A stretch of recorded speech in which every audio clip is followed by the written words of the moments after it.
That's right. This is Bad Weather Fans, episode number 295. Mike Biseglia, Alex Benesowitz.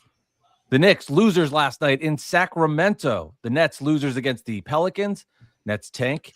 It's tanking. A good loss in that department. If you're looking at it that way, we'll break that down. And the Knicks losers again. Their struggles continue. This time against the Pelicans. This time against the Kings. The Nets losers to the Pelicans. Jalen Brunson, though, goes down hurt. First couple minutes of the game, sprains his ankle, self-inflicted in a sense, in a movie he's trying to make. The coach calls out Karl Anthony Towns, presses Achua, goes bonkers. On the Nets side, the young backcourt, Powell and Yegor Demon start, and good bright spot for the Nets. And here we are, Alex. Good morning. Thursday. John Harbaugh is the head coach of the Giants. Very close to it. How are you doing? I'm doing all right. Man. I hate the late night games, especially a back-to-back 10 p.m. game during the week. It's very difficult to do, even on a Saturday. I'm not going to lie. It's hard to do a 10 p.m. game tip-off. Doesn't matter what day of the week it is now. Yeah, seriously. Might be easier during the week. Yeah, that's true. It's got to wired up. Well, the Nets have an 8 o'clock game. That's, I think, the perfect time for a game. Dad with kids. For a dad. Yes. Get the kids down. It's really 8:08 once it really officially gets going. Right. And you don't really miss stuff or have to pause things. You just start the game, which is right. Nice. You get your water, you get all set up, you get a little bowl of popcorn or whatever you're going to snack on, and you're good to go. You know what I mean? It's nice. I like that. But yeah, the 10 o'clock, give me a break. Forget Too late. Yeah, forget it. Not at this stage of life. No. But yeah, Knicks, Nets. Alex, I'll tell you this: I have changed my viewpoint on the tank. You know, they're on a 5-game losing streak. Right. A lot of these games have been ultra competitive. If you look at all the box scores and all these games outside of one of them, they've been in these games, but they're just losing them at the end. To me, this actually feels the most beneficial, where you have the young players getting a lot of the minutes. I mean, if you look at last night's rotation, you got 4 rookies playing heavy minutes. Mm-hmm. If you're going to lose this way, get Yegor the experience. You let Powell get the experience, who looked really good last night, his best game as a net. I think you feel good about that, and it's the way to go. Like, now you're 11-27. To me, you're in the abyss of all of these 5 teams, and shout out to the Kings, because there was a great night because they get a win and they move up in those standings. And I've said it many times, like, it's going to come down to what happens in the lottery, and ultimately this is nonsense. Right. But I'll take it, and as a Net fan, we'll dive more into it. But that's as good of a night, I guess, in a sense. Or you lose, you got production from your young backcourt, then you move on to the next game versus the Bulls. Yeah, I mean, tanking in what way, though? Are you saying, like, are you rooting actively for them to lose, or you're just watching like whatever happens? I personally can't get, like, when they miss shots or give up shots. Like, the Nets were up 3 with, for example, Yegor Dioman hit another huge shot last night. They're tied with 50 seconds left or a minute left. He hits a 3. They go up 3. The guy hits big shots. Right. Then they just completely disintegrate defensively. Sadiq Bey hits this wild 3 that was prayer, goes in. Then they have nothing on the offensive side the next way. Offensive rebound, Bey puts it in. They're up 2. The whole thing falls apart. Mm-hmm. That I'm okay with, right? If it happens that way with the young players. But if it's that, to me, makes the most sense with the tank. If you're going to lose like that, where these young guys are learning and gaining experience, the wins and losses don't matter as much as the results that are happening actually within the 48 minutes. Right, but let's say the Nets win a game with Nick Claxton having a big game and hitting a game-winning shot, or a put back, or something like he did in Philly last year. Do you get excited by that, or are you like, in the moment? Come on, in the moment, yeah. In the moment, yeah. I mean, I'm a human being. Like, I would be a liar here if I come on and I'm like, I'm rooting actively for them to lose. Like, if that's how you want to approach it, and you're literally watching it, like when Yegor hits a 3, you're like, fuck, that cut it to 4. Like, I just don't watch. I don't know. Yeah. That's not in my DNA. But reflecting it after 24 hours later, 12 hours later, I can look at it like that. But I can't, as a human being, sit there. And like when Michael Porter Jr.'s 3 at the buzzer didn't go in, which was a desperation, a horrible whatever. I'm a human being, man. Like, I was disappointed for a second. And then you look at the standings, and the Pelicans are there, and I'm more okay with it. And especially in that game, which was a big tank one, considering the Pels are one of the teams ahead. But the thing with the Pelicans, Alex, they don't have their pick. It goes to the Hawks because of the Derek Queen trade. So they're healthy now, I'd expect them to win more basketball games. And based on the talent alone, like Zion looks incredible. Zion hasn't been healthy. He's finally healthy. Knock on wood for him. They're going to win more basketball games if that guy's rolling. Like he was awesome last night. Yeah. I mean, I agree. I just feel like the Hawks getting rid of Trae Young was a positive, just dumping him. And I know people mock the Hawks for just dumping him, but I mean, it just is what it is. I mean, you're at the point and it's just like, get him out of there and they're better without him, so yeah, I and agree. you saw that this year. So I get that. I think the Wizards, we can get into that later about tanking even with Trae Young, which is ridiculous.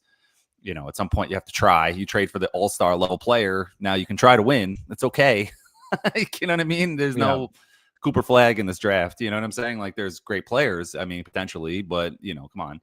So I get that, but I'm glad that you're still rooting for the Nets, even when it's like, because I went through these mental gymnastics, and Knicks fans did this as well throughout the years. The 2 years where they were really tanking for Towns or for Zion, right? Those 2 years, you're like, oh, we don't want to win, but if they do, it's fine. And it's just like you can't root for them to lose, but you know what I mean? Like if this player hits a shot, it's good, but if it's another guy, then it's bad. Like if Langston Galloway gets hot at the end of the year and costs us Towns, that's not good. And that's what happened. You know what I mean? So, those kind of things. So I get that. That's really tough. That's a really tough thing. Mental gymnastics for a fan. And that sucks. It's the worst place to be as a fan. Honestly. It's better than last year, though, because at least there's rookies and there's guys on their team with development like Noah Clowney, Jaeger Dioman, Blake Powell, Nolan Traore, Danny Wolf, Ben Saroff. At least it's their guys. It's their younger core. And, I can, and Day'Ron Sharpe, who's been awesome. I can get behind that more. Last year was harder. And, for the Nets next year, they have a pick swap with the Rockets. So you'd assume that Houston's the better of the two teams. Right. And then they're going to swap it. So the Nets next year are not going to be tanking. They're going to be all in on going forward. I'm like, in my opinion, you keep MPJ, you roll with this roster, you pray to the gods on the lottery that they land that one of the top couple of picks. Then you move into next season with all the cap flexibility and everything they have, and away we go. But you can, at least as a Nets fan, I think you can feel like it's a little bit closer. Right. And there's some movement. And to your point about the Hawks and Trae Young, trading him, Atlanta's going to get that pick from the Pelicans.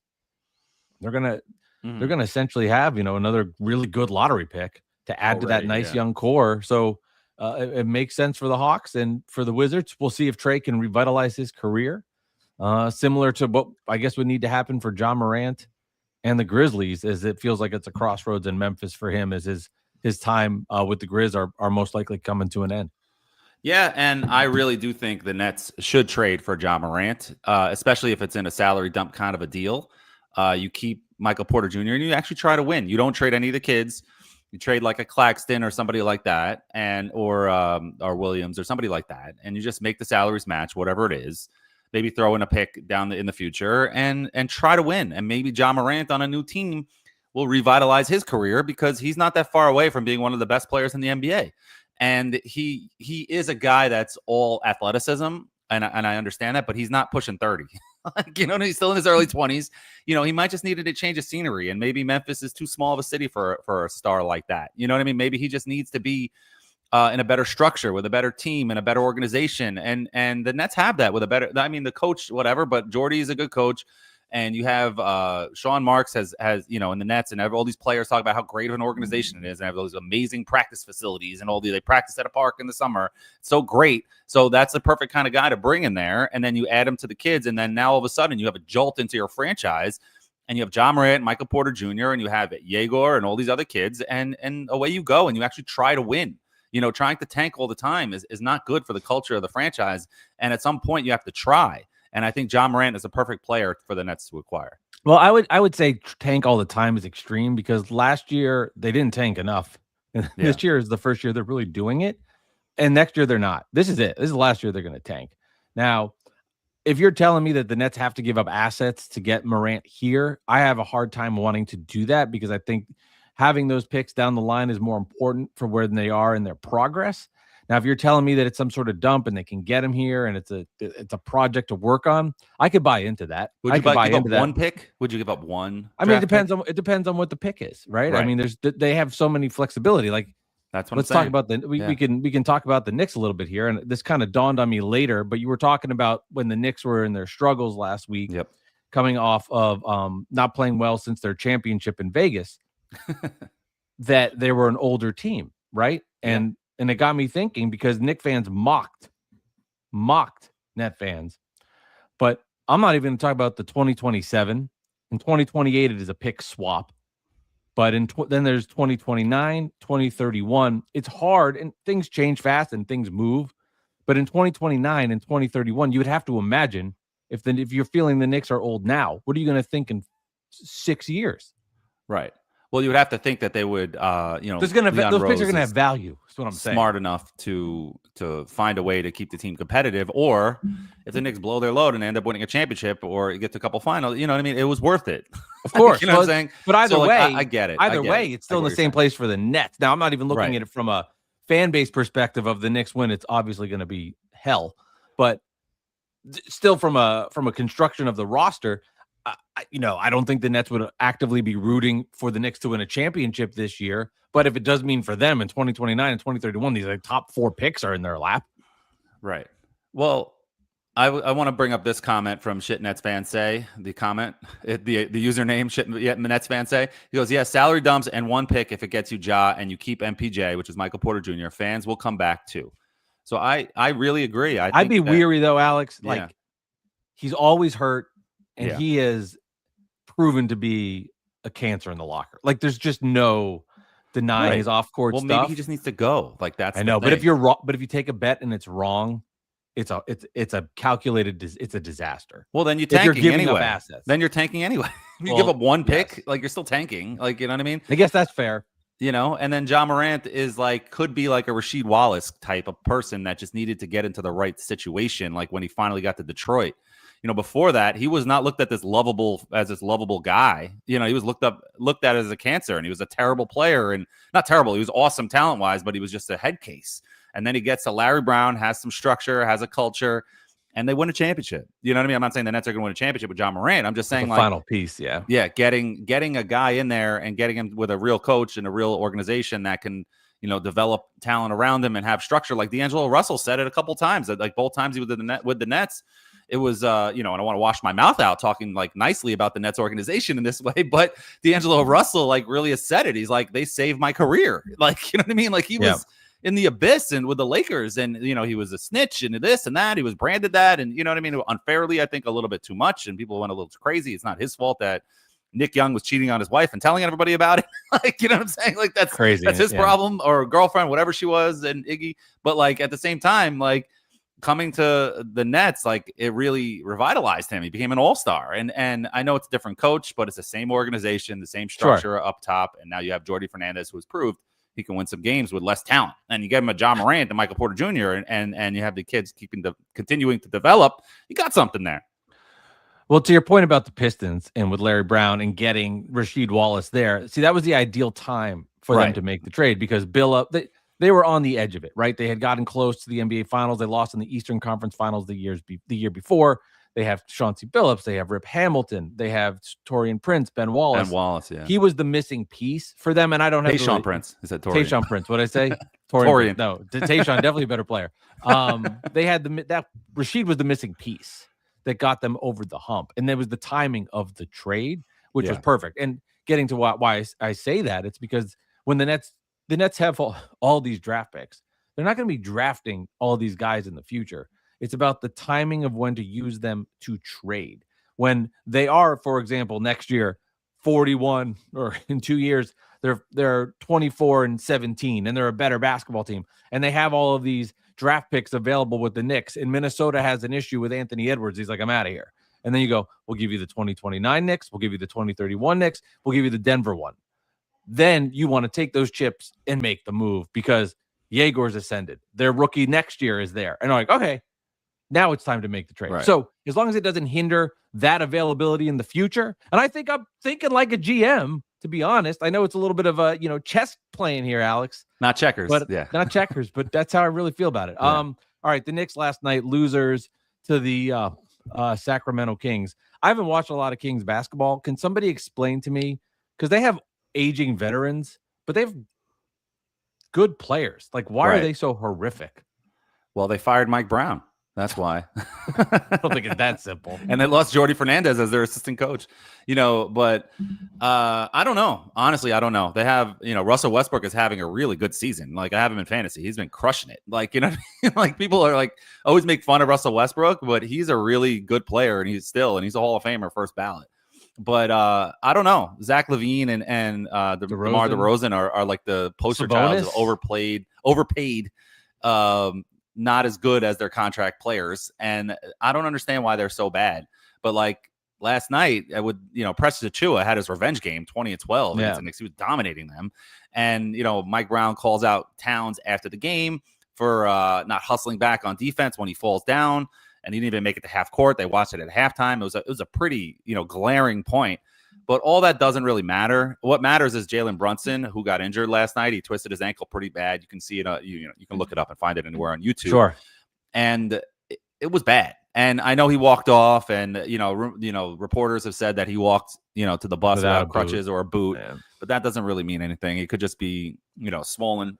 He's obviously not going to play tonight. If I would guess. I hope not. And then let's hope he doesn't miss weeks. Hopefully it's just days and not weeks. And I hope that he's fine, because without him, none of this matters. You know what I mean? None of this matters. Towns or OG or McHale or anything. If Jalen Brunson's hurt for a significant period of time, God forbid, it doesn't matter. None of it matters. So it's all over, and we have to reboot for next year, and that would suck. So I think he's going to be okay, considering he walked out. He wasn't, taken out on a stretcher. He's okay.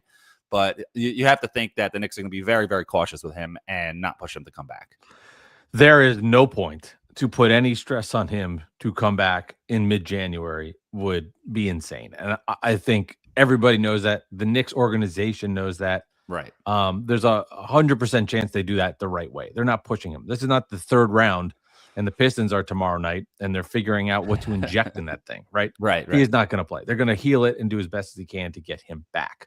That's a no-brainer. It's interesting, too, because you don't really see sprained ankles like that on a non-contact injury. Yeah, or he caught his toe in the ground is what people, if he was cutting to the side and his toe went over.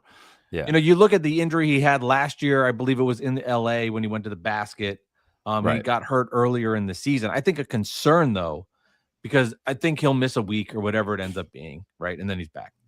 Yeah. Which, by the way, the Nets play the Knicks on Wednesday. Just keep an eye on that. Very exciting. If I'm serious, like if he's playing or not, that's a lost 12 straight. Tank consideration right there. No, all out. Got to end that 12-game losing streak. But I do wonder for him and the Knicks, like this is becoming a common theme with him, where he hurts his ankles and he gets injured, and that's a concern for durability because he plays so much and he's so important. What happens in May, because he's vulnerable to this. And that's where I'm a Knicks fan, where I'm holding my breath. I felt that way with Kevin Durant every second. Now, ultimately, it ended up being James Harden that, as he said last week after he left with the Clippers, beat the Nets. He goes, "That was the most injured I've ever been in my life." Was that 1 year? I was like, "Thanks for the reminder." What happens in May? Can he hold up? Because he'll be back in a week. I don't think it's going to be anything crazy. But does it happen again? Is there another injury? Because he's shown now that his durability. He gets hurt and his ankles get hurt a couple times a year. He does. And it's unfortunate. I mean, he already had the injury, which might've been a wink, wink rest kind of situation in the first month of the season. Cause I don't think he was really hurt, but we'll never know. But now he's legitimately hurt because you saw it. And it's one of those, like, all right, you're on the West Coast, flying back to New York. You're not going to play him. Like, put him on ice. Like, just relax for a little bit. And, it's scary because the Knicks have been falling. And I lost track of what it's been since the NBA Cup, but it might be 7 and 8 now since then. And that sucks. And, a nice win the other day. But at the end of the day, you gotta string some wins together. You got to get going. And as long as the Knicks are in the top 4, they'll be okay. You got to have, some kind of home court advantage somewhere. You got to be top 3. I would prefer top 2, maybe even 1. I would love to be the 1 seed, but you got to go on a serious run, and you got to get back into contention for that 1 seed now, because the Pistons are getting further and further away from them as the Knicks continue to consistently lose. So at some point you got to get that push. But if Brunson is out for an extended period, it's going to be tough. But it is easier to game plan for a game when he's not playing than when he's just out in the first quarter. And then now you're scrambling. When you're prepping for the game and you're like, all right, Deuce is going to start or Kolek is going to start, and this is your rotation, this is the game plan, and this is how we're going to run the offense through Cat, and we're going to get OG more involved on the offense, et cetera, et cetera. But when it's like Brunson ball and you're regularly scheduled programming, it's a little harder to rip the Band-Aid off and be like, oh, crap. You know what I mean? Yeah. Like, now we have to go play. So especially when you're on the road on the West Coast. I mean, the Kings aren't good, but still, it's hard to play on the West Coast, especially when you're out there for a while. So whatever. I have a good Knicks fan friend who I was interacting with on via text message, iPhone, and he said Knicks look lost the last 3 weeks, and I said, "What do you think it is?" And his answer was, "Can't put my finger on it." What would you think it is? I think it's going to sound annoying for people who've heard this a lot. I think the NBA Cup made them exhausted, and I think that at this point it's not an excuse anymore. But now it's the losing has gotten contagious, and it's become okay. And you get into this. Your muscle memory turns into being like, okay, like mentally, like, we lost, whatever. All right, we lost, whatever. All right, we lost, whatever. And it used to be like, no, we're winning. Like, no matter what, balls to the wall every game. And I get it. Like, this organization is in a different state where you've gotten to the conference finals last year. You have a new coach. You don't have Tibbs anymore. I get it. But at the same time, you can't just punt on every regular season game. When you lose random games here and there to the Cavs or the Pistons or the Pacers or the Lakers or this and that, and you have a terrible regular season record, it's more of a coincidence than a trend. When you're 0-4 versus this team, 0-4 versus this team, the Thunder you can't beat, and ESPN blows it up as like the Knicks are not real contenders, and you get to the conference finals anyway. That's one thing. But it's another thing when you're consistently losing and your record is not good. Like, that's what's going on right now with the Knicks, and they need to get it together and kick it into gear, because it's getting a little scary. It's not time to panic. Don't misquote me. It's okay. Like, things still will be okay, as long as Brunson's okay. And even if he's not, and he's only out like for, let's say, a month, they'll be all right. But it's time to win some damn games, Like, it's time to get your seeding, get up to the top of the conference. They're still there, but I think they're still the 3 seed. But still, you gotta get to that 1 or push for it. Yeah. It's been a while since the tourney. So at some point, every team's going to have adversity in the season. True. You have to push through it. I guess what you're saying is they'll turn it on when it counts. And I've been steadfast on this, and I love the Knicks losing. I enjoy it. I think it's great. I think it's great for just everything in life. But until I see it when it matters, that will be for me the joy, right? Like, now obviously in the moment it's nice, but once we get to go time, but are there flags that are showing themselves for later when it is go time? Are the defensive inefficiencies showing themselves? Is Cat being called out, and the issues that have been there for him, not only as a Knick, but as somebody that's never gotten over the hump to get to the NBA Finals and has been benched in Minnesota in crunch time. And he's been a losing player. I mean, the Timberwolves were bad for a long time with Towns early on, before they got Edwards got there, and then that was a long time, man. Gobert. They had talent too. They had Tibbs, they had talent, and they still couldn't do anything. So it's definitely an eyebrow raiser with Towns, and it's hard to let me rephrase. Let me restart. It's hard to pick on the guy because you feel bad because, it's like he's giving it his all. But when you're paid the amount of money he's paid, I understand Knicks fans trashing Towns. I get it. Like, you're not paid $25-30 million a year. You're paid $60 million a year, and you take up like a large portion of the salary cap every season. And you're an all-star and et cetera, but you can't be a stumbling, fumbling fool on whenever you get your shot blocked and not even hustle back on defense and things like that. You know what I mean? And then disappear in the playoffs. miss big free throws in the playoffs. Like, you got to be the man. You know, you got to be the B. You don't even have to be the A. You got to be the B, and you got to be the solid Scottie Pippen to Brunson, and that's all you got to do. You know what I'm saying? Play hard defense, and he is tough. People call him soft. He's not soft. He just. It's hard to put my finger on it, but he just loses his concentration a lot, and he gets into his own world, kind of like Melo did a little bit, where he would just get into the turn into street ball, and like somebody scores on him. Now Melo's got to get the ball. Now I got to score on him. Like, you know what I mean? Towns gets like that. He's like, but with the refs, like refs get in his face, and not refs get his face. He gets in the ref's face after a bad call. Meanwhile, the game is going the other way. You're like, dude, you know what I mean? Keep your composure a little bit, and like maybe give the ref a look, and then talk to him after the play. I know it's easy for me to say, but I'm also not getting paid $60 million a year to play basketball. So there's that. Yeah, I mean, when the expectations are that high, it's gonna happen, right? When you're paid that much and there's expectations, that will happen. Let's roll through some of the comments here that we've gotten. Go for it. I didn't realize how many there were up top here. My bad, y'all. All right. This comes from our guy Spen. 3 for you guys. First, the time to panic if you're a Knicks fan. You kind of answered that already when you said no. No. If you had to pick 2 out of the 3, Yegor, Powell, and Traore, who gets left out? Man, this is a tough one because I am a Traore.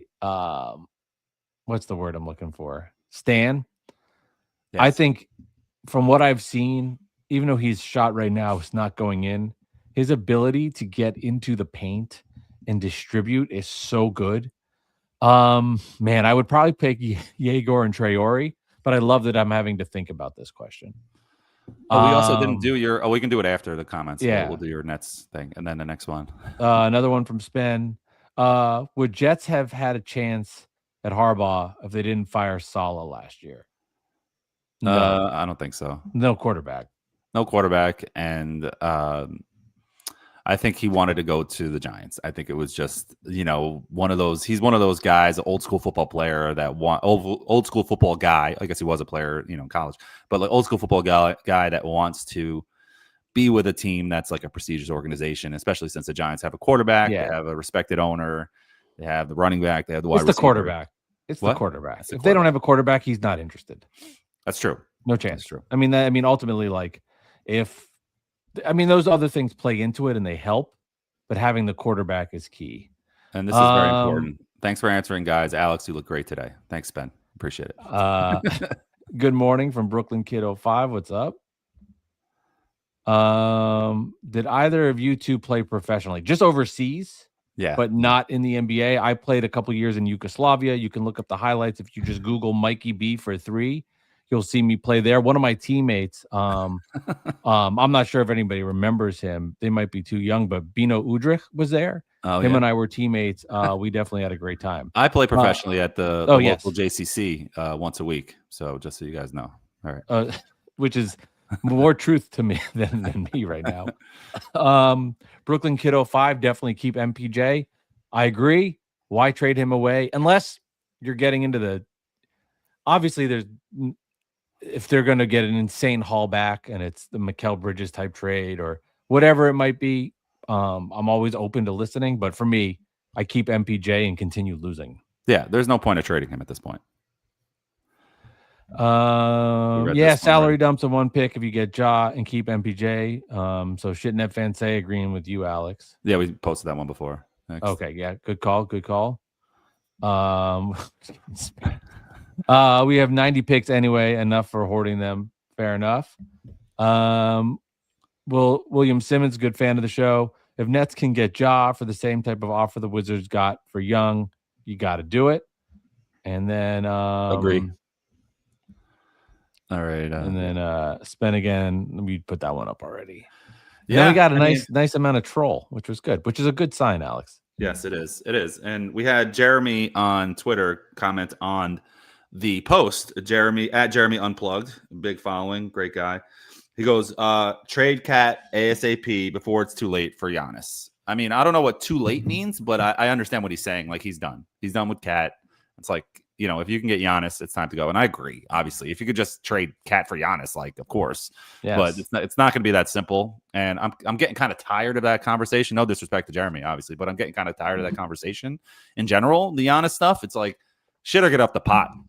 It's like you make up this fake injury. You're out for a month. I need to be traded by the end of December. Now you're back with the Bucks. You're booing the fans back when they're booing him. It's just like he's going full, like Gio says in WFN, he's going full NBA psychopath. Right now, Giannis. He's confused. Yeah. It's like, just go. Just demand the trade. Like, everybody knows you want to go. Just demand the trade and sit out. Like, just be Trae Young. People get over it. And wait, it's over. He obviously does feel some sort of connection to the city of Milwaukee, and he has guilt. I mean, I think at the human level, there's part of him that has guilt. I don't know. Yeah. I don't know how else to explain it, because he's obviously, he knows he can't win in Milwaukee. I mean, they did drafting him. They saved his life, because he would have had to go over, not his life like he would have died, but like he was from a very poor family, and his agent throughout the draft process was saying that if Giannis is drafted and has to go overseas, don't take him. And the Bucks said, okay. And he was a raw, skinny nothing. So most teams were like, let him play overseas and then we'll bring him back or whatever, or put him in the D League and the G League. And then the Bucks took him. And if they didn't take him, he might have went overseas, and then he might not have seen his family again because they were broke, and he would have had to go overseas and go to a different country that's not near Greece. And, it would have been a mess for him. And who knows if he would have developed into be the player that he is today. So he has a lot of emotional attachments to Milwaukee, and he won a championship there. So I get it. But at the same time, it's like, dude, it's the past is the past, and the past is, going in the future doesn't change the past. You know what I'm saying? Like, at this point, you clearly want to go, like, just go, Yeah, he can't figure it out. He's torn. He feels guilt and everything that you just stressed. So all good points on that front. Alex, time for the favorite part of the segment. Who am I most excited about? Rookie? Is that how we of the 5 rookies, Mike, which rookie are you most excited for right now with the Nets? I think it has to be Yegor, because of his just ability to hit huge shots, and just seeing his early growth has been really good. Halfway through the season, I think he'd be very happy with it. It is amazing how everybody said this guy is a horrible shooter, and he has like the prettiest jump shot. Mm-hmm. And an unbelievable stroke. Like, he has a great looking jumper and a very nice shot, and you can't leave him open. He'll make jumpers. He'll make threes. I just, he'd had a nice take to the basket. He had some really nice assists last night, and a behind the back lob alley-oop to Nick Claxton. Yeah. There's still things he has to improve on: getting to the basket, defending, ball handling, all of these things. But the intangible of him, I mean, that game he had against the Orlando Magic was ridiculous, when he was just like, could not miss, heat check threes all over the place to come back. He when it's a big shot, he makes them. That's all that matters. He's been solid, man. I just can't get over how everybody's like, this guy can't shoot. He doesn't know how to shoot. And now it's, wow, he's got the best shot on the team. It's bizarre, but it is. I'm not a scout. I'm not a Nets Twitter scout. So I missed it. I'm surprised. I missed it. No, I hear you. And the other segment that we do at the end of every episode is how close do you think the Knicks are winning the championship? Gun to your head, are they winning a championship this year, Mike? What do you think? And then I'll go. Do I think they're winning? Yeah, gun to your head, are they winning a championship this year? I think they're going to win it twice. They're that good. And once, they might actually. Are they winning? No, I would say they're not. I'm still going yes, because I still think it's early, and I'm not going to panic. It all depends. Jalen Brunson's injury, obviously, God forbid if it's the worst, and we're going to have to reassess this whole season and see what we can do. But, that would be a major buzzkill. But I do still think the Knicks can pull it off and will. I'm gonna go gun to head yes for the Knicks winning a championship. Really quickly, you want to end with some football of John Harbaugh? How you feeling? I want to actually do this real quick. Yeah, go for it. We'll bring this back if you don't mind. What? The standings? The tank. Oh, the tankathon. The tankathon. Oh, Mike, so I'm gonna one sim. Everybody knows the rules. And then I'm gonna one lottery sim. Bring it down. Oh, I didn't. I don't know if I got it down enough, but I can't see anyway, so that's fine. Can you see it now? Yep. You're good. Okay, Mike's one sim, 14 Atlanta. All right, we got. You want me to read it, or you want to read The it? Pacers. So a lot of teams have moved down. The Nets have moved up in the lottery. The Wizards They're ended still- 6th. So Knicks, if they're 8 and below, then the Knicks get their pick. So they went down 3 spots and they're 6. So that wouldn't. So they don't get the pick. The Knicks don't get the pick.